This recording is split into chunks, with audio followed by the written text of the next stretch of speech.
And now we have our principal diplomatic correspondent, Siddhant Sibal, joining us live on the broadcast with more details. Siddhant, talk to us. What exactly are Army sources telling you at this point in time?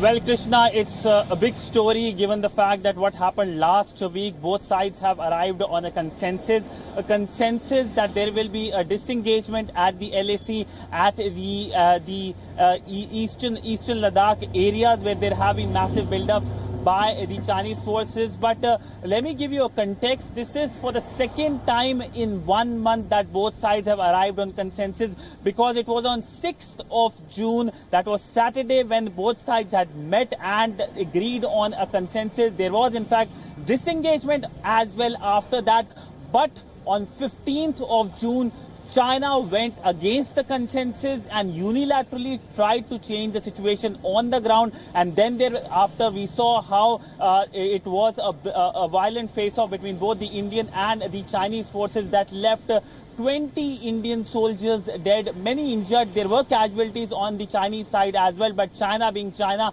hasn't come out with the figures. This time around, again, a consensus have arrived, and this is the 8th round of talks between both the militaries in this month itself, starting from 6th of June till now.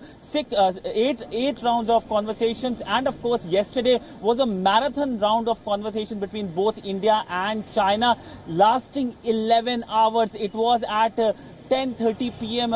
Late in the night that both sides agreed to go away and of course arrive at this consensus. But the big question is, will China continue with the consensus? Because it is a feeling of a deja vu, given the fact that Chinese haven't been very committed to their consensus, which both sides had arrived on 6th of June. And also we know that even as we speak, the Chinese Foreign Ministry is doing a briefing in which question was, of course, a daily briefing. We have seen questions being asked on India and China, and clearly dismissing the numbers, saying that the 40 figure which is being talked about here in India about the casualty figures on the Chinese side is something of a fake news. But given how China works, it has a history of hiding things, and it will not be comfortable coming out with the figures.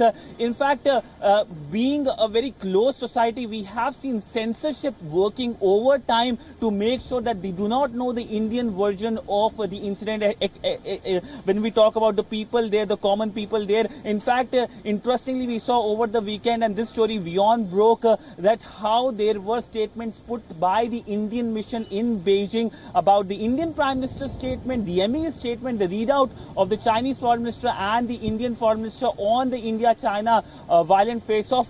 All of them were removed by a specific app called WeChat, which is a very popular app there, a communication app. In fact, their counterpart of Twitter also removed the statement. So this shows how censorship is working and how the Chinese are not keen that the Indian version is known to the people there. Unlike here, as we know how we are being bombarded here by the Chinese media, especially the Global Times.